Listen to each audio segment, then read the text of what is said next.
Welcome to Kickass Boomers, giving you the motivation and inspiration you need to make the most of your later years. Whether you're still in the planning stages or you're several years in, we'll share stories from boomers who refuse to act their age and continue to live a life inspired. Let them show you how being old can be new if you know what to do, with your host, Terry Lorbeer.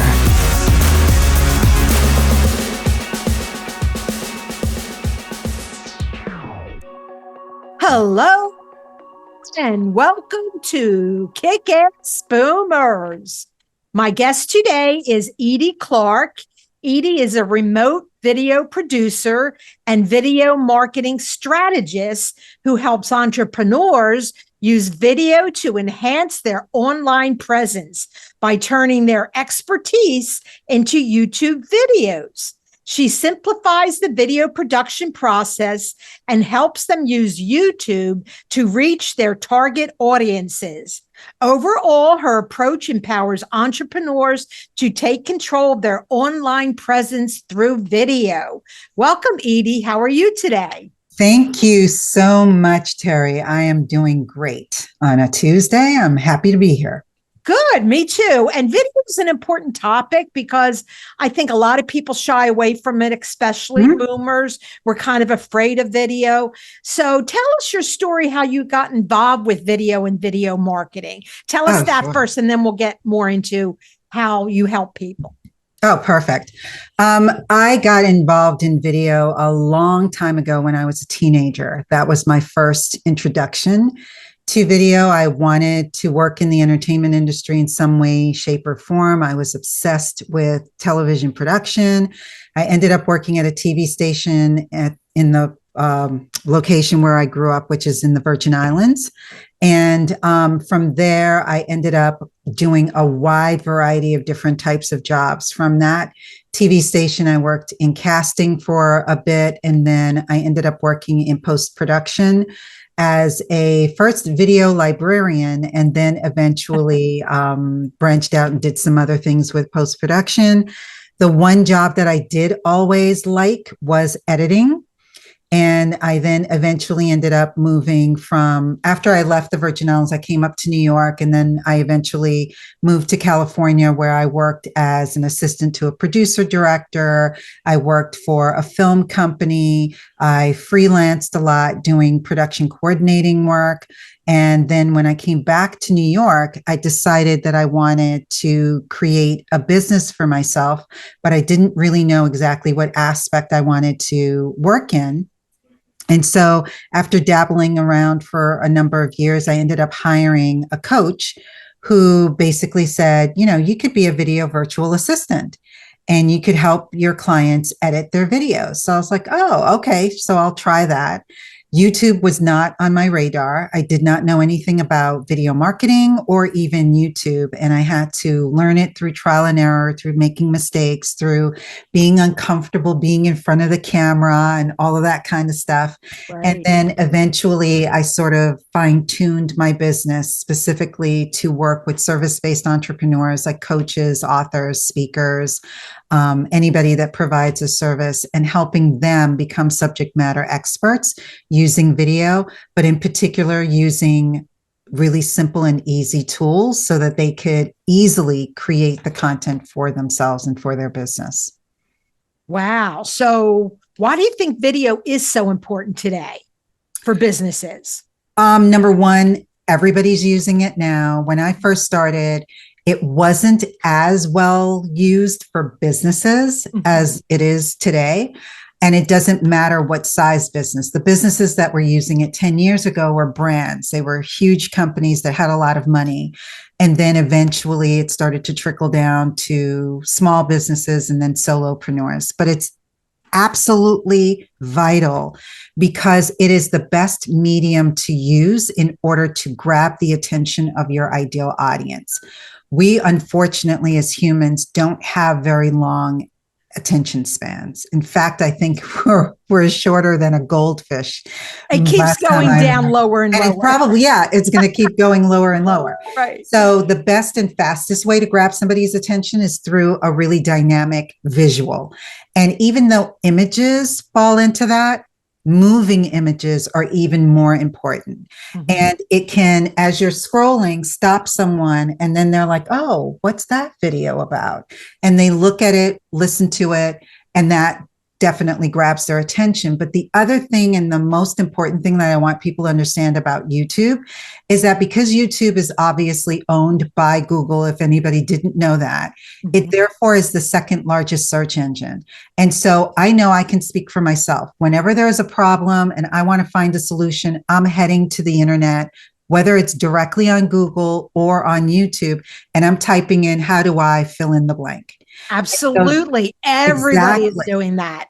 Even people my age are learning to do that. Like I wasn't doing it as a first thing, but then my kids, they go, why don't we just Google it? I'm like, oh, that's right. So now I'm used to it. And yeah, I think every age group is doing that. Oh, totally. Every age group is on YouTube. It's a misnomer for you to think, oh, it's for the young folk. Nope. No. It's equally, every age group is roughly about the same percentage, and baby boomers are a huge percentage of that. Yep. And YouTube, a lot of people are on it every day for a long time. So you do need to be on there as a business person, and people love visuals. And the biggest thing about hiring someone, like, I've been a realtor for years, I'm getting ready to retire, but you always worry, can I trust them? Are they honest? And you can have the business card with the picture. That helps that there's a picture there, but a video where you can talk about how you help people and why you do what you is so much better, because then they get a better feel for you and they can feel whether you're an honest person or not. And do they want to work with you? Yeah. So agreed. And that's, I think agents think that they work under a company brand, because usually we do. And I've worked under many, like Coldwell Banker, Keller Williams, Long and Foster, many of them. But no, you've got to market yourself. The company markets the company, but you're not going to get any business from them. You've got to be marketing yourself. Exactly. Yeah. So it is so important. You are a solo business within real estate. And if you're not marketing yourself, it's not happening for you. Exactly. And video definitely, like you mentioned, builds on the know, like, and trust factor, because if somebody is doing research on you, it's one thing to go and search the internet and find your blog posts, maybe if you're doing that, whatever kinds of posts that you might put on social media, but that doesn't necessarily allow them to really understand, okay, how does this person work with their clients? What kinds of knowledge, what kind of knowledge does this person have?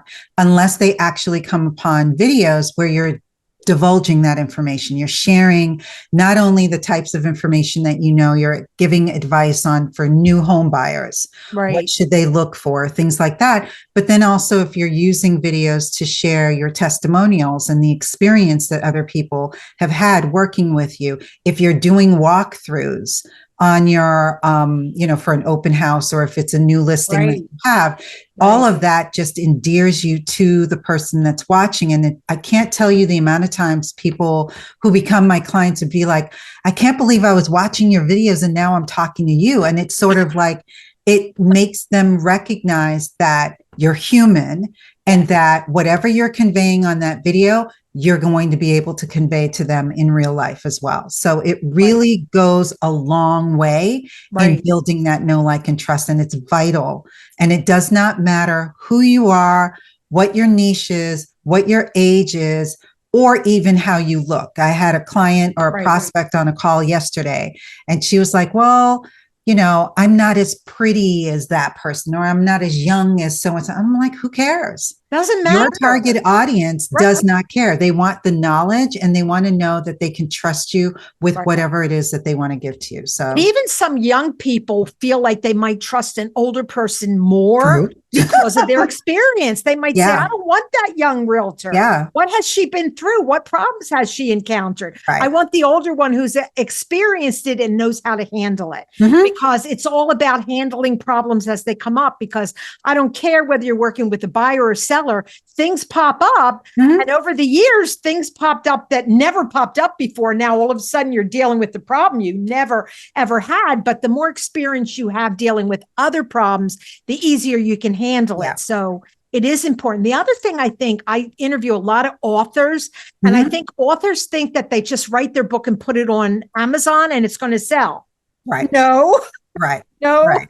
Right. So I think it's important for authors to get onto YouTube with their book, with the cover, and talking about it, maybe, because then people get more interested. If you just tell them a little bit about the book, they might go, "Oh, that sounds really interesting. I want to buy that book." Right.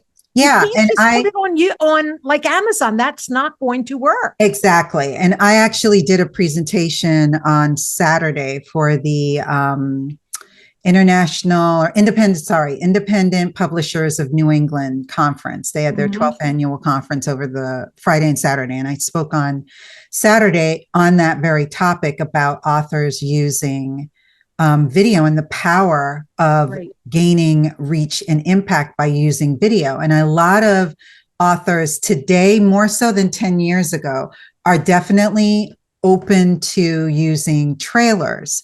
But a book trailer is more of a promotional or a marketing tool. Right. And it's just for the book. And that, depending on the type of trailer, you may get some people interested, you may not.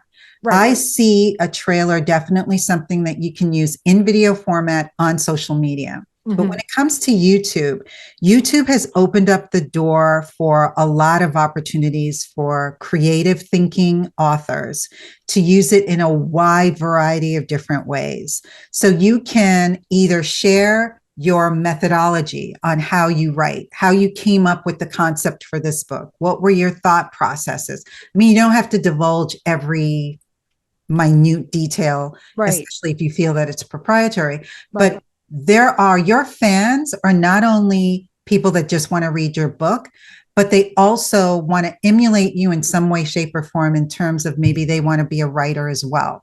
So you have to look at your audience as, okay, for the reader, the avid reader who's like really interested in my characters or things of that nature, I can create this kind of content, which really gives them a deep dive into my methodology, my thought process, and how I create my characters and how I write my book. But then you can also do tips and advice for those that are interested in maybe the genre that you're in. Maybe the genre that you're in is really unique and they want to learn a little bit more about that.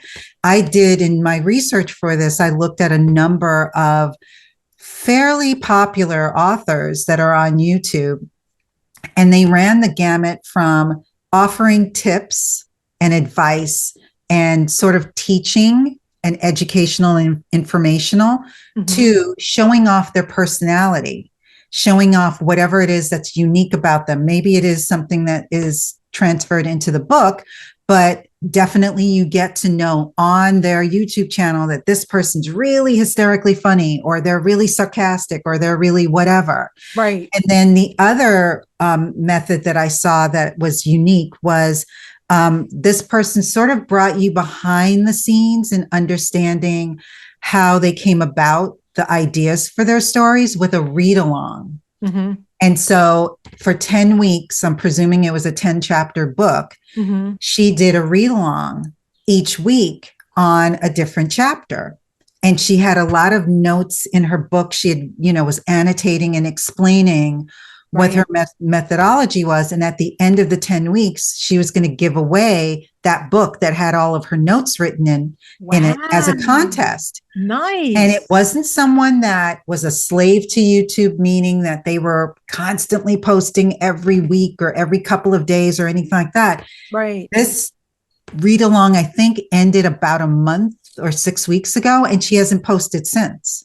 So she uses it as a method to not only shed light on who she is as an author, but also to shed light on the book that she had just written and just published.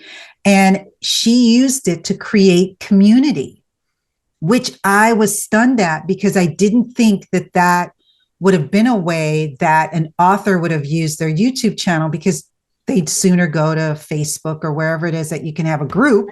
And you would do your community there. So I thought that that was ingenious, but there are so many ways that authors can use video. It's well, that's kind of like having a book club. Like, instead of people reading the chapter and then coming and discussing it, you're reading it with her and she's probably interjecting as she goes. Yes. That's great. So you don't have to join a formal book club. Right. You can go to her YouTube channel whenever you have time and read a chapter with her, which is, that's brilliant. Yeah. That's brilliant. Yeah. Yeah. And I just interviewed a woman, Delaney Parker, who wrote a romance novel. And she is so funny, funny. So she really needs to do this on YouTube, just on the podcast. I'm trying to get the video up of her doing the podcast because she was so funny. She revealed a lot about how she picks her characters, how she, how things move along. But she was so funny through the whole process that people would love it. And she's gorgeous. She's not dead gorgeous. She has MS. So, you would think sometimes of someone with MS not being just gorgeous. Right. But she is. She said, I have good days and bad days. I'm only on camera on my good days. On my bad days, you won't see me. But we all are that way. Yeah, exactly. But she was so funny. And I know that would sell a lot more books because then you're hearing her talk about the characters and then you want to read the book. Right. So, and then she could shed light on her trials and tribulations with MS, and that could help a whole slew of other people as well, because there is this stigma that your life is over when you get any kind of disease. Right. So having somebody that's there to talk about the ups and the downs and the good days and the bad days can give hope to somebody who may be either recently diagnosed or have just given up on, I don't have to give up. Look at this person and see how they have such a full life. So video can do so much for your audience. And I really want other boomers to recognize that we have a lot to give back. Yes. And we have the capability of sharing our knowledge, whether it's in business because we were executives, or if it's in life experiences, or if it's in some even difficult or tragic or traumatic type of a situation. If it can help others, it is something that you should share. And bear in mind, not every single person is going to want or is capable of creating content and being diligent about putting it up and sharing it. So there is, and those people that are like deathly afraid, I just absolutely do not want to do it. I'm not here to force you to do something that you don't want to do. Right. But if you feel like you have a voice that you want to share with your audience, and that there's people that can hear from you and learn and be able to hopefully be a little bit better, even if it's just a small segment of their life, then I think you kind of sort of owe it to them to share that, because the reality is that we as creators have specific people that can only learn or understand from us.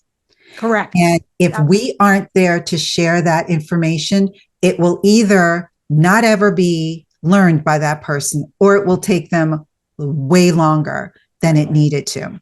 And it's not me just talking and just saying, this is what I think.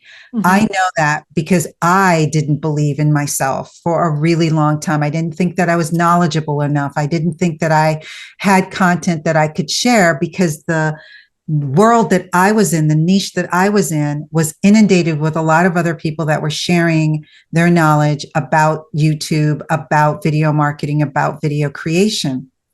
And what ended up happening is I found a specific niche for myself where I really wanted to work with people who had a difficult time trying to really figure out exactly what it was that they wanted to do. And they wanted to have an easier, simpler way of creating the content, as opposed to using really complicated software and equipment. And so that's what I chose to specialize in. And it wasn't until I sort of was putting content out there and I would look at the comments and I would look and read what they were saying. And I couldn't tell you how many people I came across that said, I looked at 5 other videos or however many other videos on this particular tool and didn't understand it until I saw your video. See that? So that just proves to you that we have specific people that can only understand and comprehend, and ignore anybody else. Because I've had people that have posted, she doesn't get to the point until, and they put the time code, and I just say, thank you. Right. Or, they'll say something else because my speed of speaking may not be as fast as maybe a millennial will prefer it. Right. But I know that my target audience, whatever their age range is, will understand it and will appreciate what I have to share. Right. It's overwhelming. So we need it brought in slowly. We have to comprehend little by little. So yeah, it takes a while for us to get it, but once we get it, it's there and it's great. And, there's so many people that are a little bit afraid of video. A lot of agents are. I don't know why. They don't want to get on the screen. I mean, it doesn't, like you said, it doesn't matter what you look like. Everyone's looking for something different and everybody connects with different personalities. So you've got a message, it's important to get it out there. It really is. You don't want to look back 10 years from now and say, oh, I wish I had. Right. Why didn't I? Like, there's a lot of people who want to do a podcast, but they're afraid, so they just don't do it. And now 5-10 years from now, they're going to, I wish I had. Yeah. I wish I had. Yeah. You can start anytime, but the older you get, the earlier you start, the better. I started at 70 and I thought, I know a woman who started at 80 with the podcast. And I mean, there's all different age groups. So you can start whenever, but if the thought's in your head, it means you should be doing it. Yeah. Someone's putting that thought there for a reason. Yeah. You need to follow your thoughts, follow your gut, because that's your gut saying, yeah, you can do this. Go ahead. I mean, we all have fears. I don't think that there aren't too many. I was going to say, I don't think there's anybody that's fearless. Right. I'm sure that there are a few people that are fearless. Not too many. But the vast majority of us possess some kind of fear. Right. And it's just a matter of, how do I still do this? I'm scared, but how do I still do this? How do I not let this stop me? Right. And when it comes to video, there's like a bunch of different reasons why people are fear video, and I call them video phobias. And if one of them, the most popular, is that they just have a fear of being on camera. I can relate to that because that's where I came from. It was even still cameras. I ran in the opposite direction anytime anybody whipped one out. But that's natural because I think it's uncomfortable. You kind of think that it's like maybe egocentric and you're like, you don't want to be the center of attention and all that kind of stuff. And that probably stems from God only knows what that we went through as kids. Right. But there are ways for you to get over that. And for me, what I did was my first, year or so, I was never in my videos. You just heard my voice. You saw what I was taught, what I was teaching. Right. And then I realized I was having clients and I'm like encouraging them, oh, you need to be on camera. But the vast majority, bear in mind, the vast majority of my clients at the time were coaches and speakers. So their job was to be in front of someone. So they needed to be on video. Right. But I kind of felt like, well, how can I twist their arm if I'm not doing it myself? Right. I just did it incrementally. A lot of my videos were screen shared videos. So I would pop up at the very beginning of the video, then cut to me teaching, and then pop up at the end. Right. Then eventually I started to allow myself to be down in the corner. And then eventually I just did straight to video, straight to camera videos. But one thing that I know did help, and the fear that people tend to have when it comes to this, is that they feel like they're not talking to anyone. And so they're just looking at this camera and it's really odd. So what they end up doing is they look down at the monitor. Ah, right. And so because they need to talk to somebody so they can see themselves. Right. And so that's what they end up doing. And so what I definitely encourage you to do is to get into the habit of looking at the camera, even when and it may seem rude in a weird way in my head. And so I'm constantly telling myself it's okay. Right. But we are together right now and you're off to my left and I'm off to my right, but I'm trying not to look down because in order for me to look at you, I have to look over like that. Right. So I'm talking to you right now and that's rude. Right. In order for the viewer to really feel like I'm speaking to them, I have to speak to the camera. So I can't look at my monitor and, I still feel like I'm talking to you, Terry, even though. And I feel like you're talking to me. Yeah. I'm looking at you. It looks like you're looking at me. Exactly. So, there you go. So that's what I do just to help and just practice with it. And if you want practice with someone, so you can have, do a Zoom call and practice with that person and see how comfortable, just try to get comfortable with looking at the camera. It's like almost like a no-brainer for me now. The only time I'll look down is if I'm like, you might be doing something and then I'll look over to see what you're doing. But for the most part, I try to look at the camera. So that's definitely a tool that you can use to try to get comfortable and just do short videos just to start, just to get yourself into it. And then you can start to do longer and longer videos. But if you're on the fence, I would just recommend that you just get started. Don't worry about all the equipment, all of that. Just do it just so that you can get into the habit of doing it. And that makes it a lot easier as well. Yes. And it's like anything else. The more you do it, the more comfortable you become, the easier it becomes. You just have to take those baby steps. But video is just so important to every business today. Every business. Absolutely. Because people just like looking at videos. That's what they like to do. So, and it's a fast way for them to consume the information. Yes. As opposed to reading, you know, a 7 or 8 minute blog. Right. And it might actually be longer than that. They can watch a 3-minute video and get the same information. Right. You know, I'm going to go for the video because I want to know what it is quickly.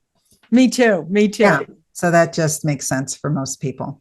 Right. Well, tell my audience where they can reach you if they'd like you to get involved with helping them make these YouTube videos, because a lot of us need our hand held. We need someone to help us. Even if you help us with one, help us get started, then we can run the rest of the way ourselves. But most of us need a little hand holding up front. So how does my audience reach you if they'd like to learn more about your services? They can certainly reach me at my website, which is edieclarke.com. And that's EDIECLARKE.com. And then also they can connect with me on YouTube. My handle is at Virtually in Sync, and that's VIRTUALLYINSYNC. And subscribe as well. And I'm also primarily on LinkedIn. And you can find me either by searching for Edie Thomas Clarke or for Virtually in Sync. Either way, you can connect with me that way. And I have services and platforms that will help regardless of where you are on the spectrum, whether you're brand spanking new and you don't know what to do. I have affordable and beneficial platforms and services that can help you grow from not knowing to, oh, I got this. Right. That's great. And if you're brand new, the sooner you jump into video, the more it's going to help you. Get that out of the way right up front because you're going to need it. Because only more people are joining. As the time. It's not like, oh, it's passe, you've missed it. We're not at that stage. But more and more people, it's definitely a cluttered, much more cluttered environment than it was 10 years ago. It was a lot easier to sort of grow your channel quickly without having to go viral and do, God only knows what. But back 10 years ago, organically, you could grow real quick.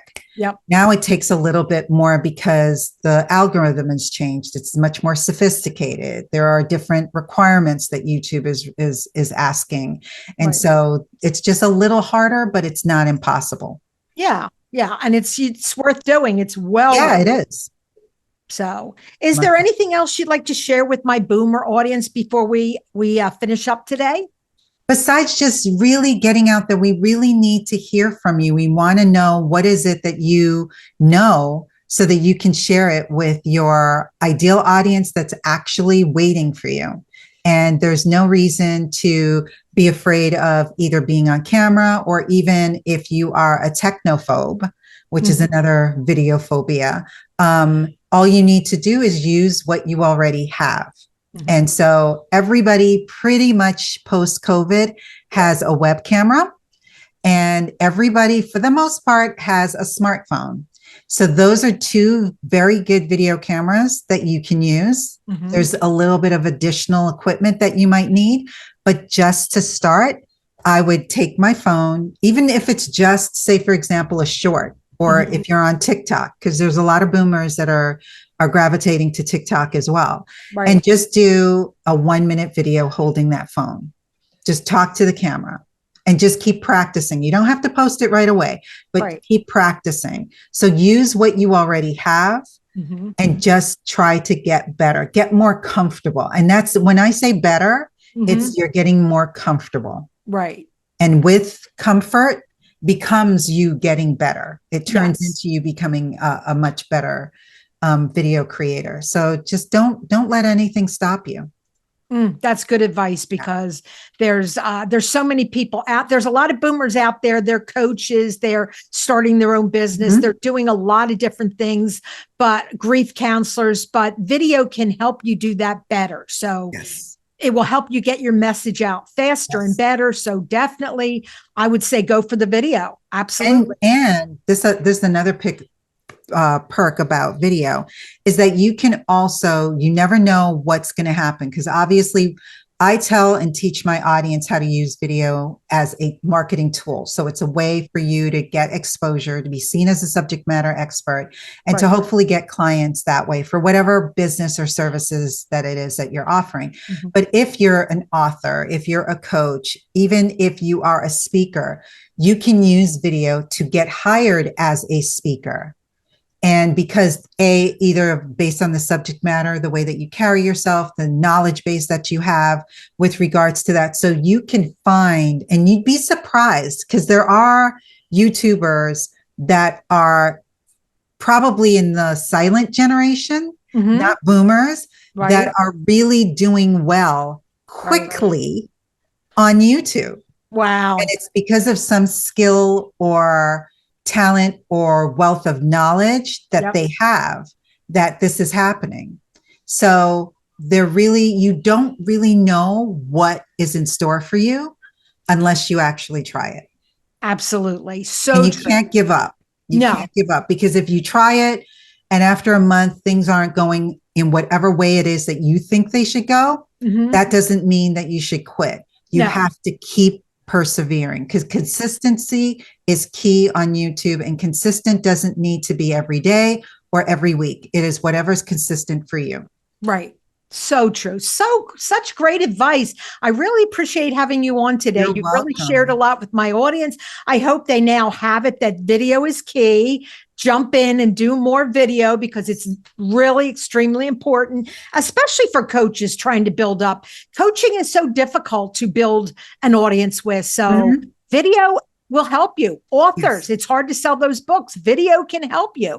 So I agree. There's so many ways video can help. So I thank you for coming on Kickass Boomers and being such a great guest. Oh, you're welcome, Terry. This was a blast. Thanks for Thank you. I had a lot of fun too. And I know the audience is appreciating all the information. Thanks. Thank you.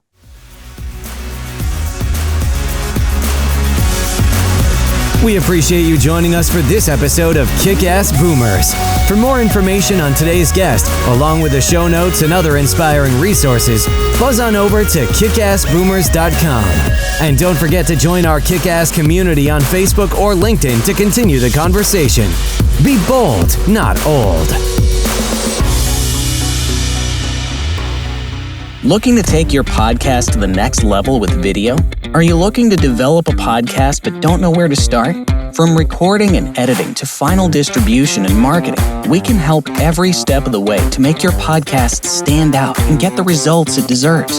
Contact us today at premierpodcastpros.com to take your podcast to the next level.